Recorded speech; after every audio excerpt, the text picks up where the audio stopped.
Hello my dears, आज मैं देखा एनवायरमेंटल स्टडीज जोटा ओटीटी पेपर 1 सेड रो 2013 रो क्वेश्चन आस्थिला। फर्स्ट क्वेश्चन ईवीएस रो जोटे मानव बृकक रो केउठे रक्तछणा कार्य होइतै। मानव बृकक रो ग्लैमरुलस ठारे रक्तछणा कार्य होइतै, जोटे कि रक्तरु वर्ज्यवस्तु को छाणिबारे मुख्य भूमिका ग्रहण करते। तापर 2 नंबर 122 नंबर क्वेश्चन हला केउठी भिन्न श्रेणी भुक्त। केउठी भिन्न श्रेणी भुक्त बी हला आंसर क्वासी वर्कर। कारण पेलेग्रा बेरीबेरी और स्कर्बी होची विटामिन अभाव जनित रोग, किंतु क्वासी वर्कर पुष्टिसार बा प्रोटीन भावरु होइथे। 122 रा आंसर हला बी। तापर आसिला 123 केउ दुईटी ग्रह रे सूर्य पश्चिम रे उदित होई पूर्व रे अस्त हुए। ठीक उत्तर हला डी शुक्र और यूरेनस। कारण एई दुईटी ग्रह अन्य ग्रह मानक तुलन रे विपरीत दिगरे घूर्णन करथांती। ठीक उत्तर हला डी शुक्र यूरेनस। तापर जा नेक्स्ट क्वेश्चन एक रासायनिक जैवर क्षुद्रतम एकक हेउछि कोन। ए इलेक्ट्रॉन, बी परमाणु, सी अणु, डी आयन। ठीक उत्तर हला सी अणु। कारण एक जैवर क्षुद्रतम कणिका जहाँ स्वाधीन भाव रे रही पारे ताहाकू अणु कहाछि। तो ठीक उत्तर हला सी अणु। क्वेश्चन नंबर 125 ऊपर चित्र रे एक सड़क पथ को सुझाउछि जोथिरे ए बिंदु को शून्य निया जाइछि एवं ताहार उभय पार्श्व रे 20 मीटर व्यवधान रे गोटे लेखाएं दाग अछि, जोटा कि दिया हैछि। जणे व्यक्ति ए रु बाहरी सही पथ रे चली बी रे पहुंचिले एवं सेठारु लेउटी सही पथ रे चली डी रे पहुंचिले। व्यक्ति जनक अतिक्रम करथिबा दूरता और तांकर विस्थापन केते। से क्वेश्चन पचारला दूरता और विस्थापन केते। फास्ट कौन कले ना ए रु बाहरले और केते पर्यंत गले बी।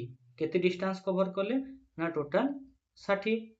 पुणी बी रु से कौन कले ना डी जाए गले। केते दूरता कवर कले ए रु बी जाए केते दूरता हला 60।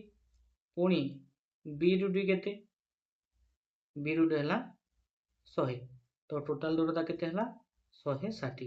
किंतु हमको से क्वेश्चन करछि पुणी विस्थापन केते हबो। विस्थापन माने कोन ना शेष स्थान माइनस आरंभ स्थान। शेष स्थान कोन एठी कोन डी रे से पहुंचबे तो -40 माइनस 100 शेष स्थान। तो केते आसिला -40 माइनस 100 हला -40। तो दूरता हला 160 आउ विस्थापन हला -40। तो ऑप्शन डी हला ठीक उत्तर। तापर नेक्स्ट क्वेश्चन 124 केउटी भिन्न श्रेणी भुक्त। वृक, यकृत, पाकस्थली, फुसफुस। चारटी ऑप्शन देछि, से मध्यरु कोटा अलगा अछि। तो ठीक उत्तर हला फुसफुस डी। कारण वृक, यकृत, पाकस्थली पेट गहर बा एब्डोमिनल कैविटी रे थिया बेले फुसफुस वक्ष गहर बा थोरासिस रे थाए। फुसफुस कोन ना वक्ष गहर रे अवस्थित थाए। तेणु करी 124 रा आंसर हला फुसफुस। तापर 127 से देछि तीनटी स्टेटमेंट को देखिबा कोटा ठीक कोटा बोल। से फास्ट वाला स्टेटमेंट पृथ्वीर तापमात्रा वृद्धि पे सबुज कोठी प्रभाव मुख्य कारण अटे। अम्ल वृष्टि पे जंगल क्षय मुख्य कारण अटे। सबुज कोठी प्रभाव पे सीएफसी एक कारण अटे। तो आमे देखिबा जदि ठीक उत्तर हला ए। एटा ठीक, बी और सी भूल। कारण फास्ट थिला पृथ्वी तापमात्रा वृद्धि पे सबुज कोठी प्रभाव मुख्य कारण अटे, एटा हला ठीक। किंतु अम्ल वृष्टि पे जंगल क्षय मुख्य कारण अटे, एटा ठीक नो। जेहेतु अम्ल वृष्टि मुख्यतः वायुमंडलीय सल्फर डाइऑक्साइड एवं नाइट्रोजन ऑक्साइड जो होइते जंगल क्षय पे नुहे। तापरे 3 रे दिखला सबुज कोठरी प्रभाव पे सीएफसी एक कारण अटे। साधारणतः सीएफसी ओजोन स्तर क्षय पे मुख्यतः दायी। नेक्स्ट क्वेश्चन हला 128 नंबर केउ सूत्रटी भूल अटे। फर्स्ट ऑप्शन देला वर्क समान एफएस। तापर आसला बल एफ समान एम स्क्वायर, स्थितीय शक्ति पी समान mgh, काइनेटिक एनर्जी गतिज शक्ति हला हाफ एम स्क्वायर। से क्वेश्चन पछतला ना को सूत्रटी भूल अछि। जे देखिबा एफ समान एम, किंतु एटा हला तार भूल। सठिकटा कौन F समान ma होता है मास इंटू एक्सेलरेशन। तो ठीक उत्तर है कोटा बी 128 रहा बी। तापर 29 केउटी भिन्न प्रकार रक्त वहन करिथे केउटी भिन्न प्रकार रक्त वहन करते ठीक ठीक उत्तर है फुसफुसीय धमनी कारण अन्य समस्त धमनी अम्लजान युक्त रक्त वहन करुवा बेले फुसफुसीय धमनी अंगारकाम्ल युक्त रक्त वहन करिथे ठीक उत्तर है डी। तापर आसिला 130 रोगर कारक को भित्ति करी केउटी अन्य तीनोटी ठारू भिन्न रोगर कारक को भित्ति करी केउटी अन्य तीनोटी ठारू भिन्न ऑप्शन ए हइजा जखमा बसंत धनुष्टंकार ठीक उत्तर है सी बसंत कारण हइजा जखमा धनुष्टंकार बैक्टेरिया द्वारा होइथबा बेले बसंत एक भूताणु जनित रोग बसंत कौन ना एक भूताणु जनित रोग। तापर आसिला 131 निम्नोक्त मध्य केउटी विज्ञान शिक्षार मुख्य लक्ष्य चार्टी ऑप्शन देछि बौद्धिक विकास कर्मकुशलता विकास आवेगिक विकास ए समस्त। तो ठीक उत्तर है ए समस्त बौद्धिक विकास कर्मकुशलता विकास आवेगिक विकास ये तीनटा जाक गुरुत्वपूर्ण रही थे विज्ञान शिक्षार मुख्य लक्ष्य रही थे। नेक्स्ट क्वेश्चन 132 नंबर बही सह संबंधी शिक्षादान शिक्षण पद्धति विज्ञान सहित क्यों विषय सह संपर्क रक्षा करा जायते। तो ठीक उत्तर है ऑप्शन फास्ट देछि रसायन विज्ञान जीव विज्ञान भूविज्ञान और भूगोल ठीक उत्तर है भूगोल कारण विज्ञान और भूगोल मध्य घनिष्ठ संपर्क रही है जहाँ बाह्य सह संबंध कहा जाए। तो 132 आंसर हो गला डी। तापर 133 दैनंदिन विज्ञान शिक्षादान सफलता पाई शिक्षक क्यों योजना उपरे गुरुत्व देवा उचित। तो ठीक उत्तर है पाठ्य योजना जोटा कि आम लेसन प्लान कर लेसन प्लान टीचिंग पाई निहाती आवश्यक। तापर जिबा नेक्स्ट क्वेश्चन 134 केउटी एक मुद्रित पाठ्योपकरण अटे which is a printed teaching aid which is a printed teaching aid से दला स्लाइड मॉडल सैंपल चार्ट ठीक उत्तर है चार्ट। तापर जिबा 135 वायु रे जलीय बाष्प अछि एहाकु जने शिक्षक काच ग्लास रे बरफ खंड रखी किछि समय पर ग्लास रो बाहर पटरे लागिथवा जलकणा को देखै बुझाइले एहा शिक्षककर केउ भूमिका को बुझाउछि परिचालक तत्वाधारक सहायक दिग्दर्शक ठीक उत्तर है सी सहायक। 135 आंसर कौन ना सी। 136 महासागर समतल केउ श्रेणीर भूमिरूप अटे एटा है द्वितीय महादेश और महासागर गुड़िक हेउछि प्रथम श्रेणीर भूमिरूप महासागर मध्य समतल भूमि पर्वत भूमि इत्यादि द्वितीय श्रेणीर भूमिरूप अटे। तो ठीक उत्तर है बी। मौसुमी वायु क्यों प्रकार एक वायु प्रभाव मौसुमी वायु एक सामयिक वायु प्रभाव मौसुमी वायु ऋतु परिवर्तन अनुसार निजर दिग परिवर्तन करिथारु एहाकु सामयिक वायु प्रभाव कहिते ठीक उत्तर है ए। तापर आसिला 138 केउटी जलवायुर एक नियामक नुहे ठीक उत्तर है सी द्राघिमा अक्षांश समुद्र पतन उच्चता एवं समुद्र ठारू दूरता जलवायु को प्रभावित करती मात्र द्राघिमा केवल समय निर्धारण में साहाय्य करे। तो केउटी जलवायु एक नियामक नुहे सेटा है द्राघिमा सी है द्राघिमा। तापर 47 जड़े व्यक्ति 5 नंबर जातीय राजपथ में बालेश्वर और ब्रह्मपुर जीवापटे क्यों नदी गुड़ी को क्रमान्वय अतिक्रम करेंगे ठीक उत्तर है बी बैतरणी तापर ब्राह्मणी महानदी ऋषिकल्य।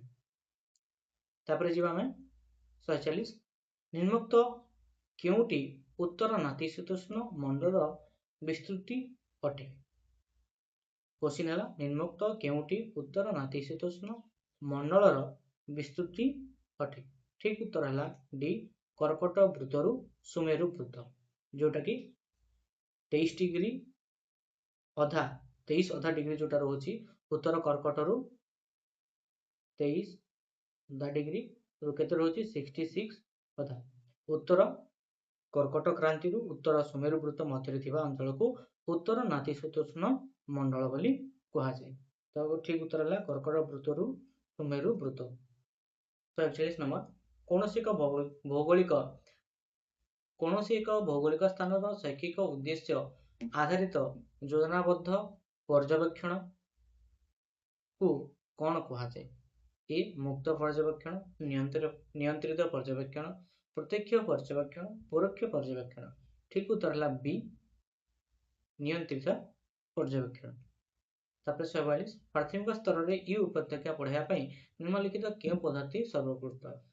चित्र प्रदर्शन, नमूना प्रदर्शन, श्रेणीगृह परिदर्शन, क्षेत्र प्रदर्शन। ठीक उत्तर है model display. To teach usability at primary level, which of the following is best method? Is model display. Next 143 इतिहास शिक्षा समय रेखा व्यवहार करा जायते कारण शिक्षार्थी माने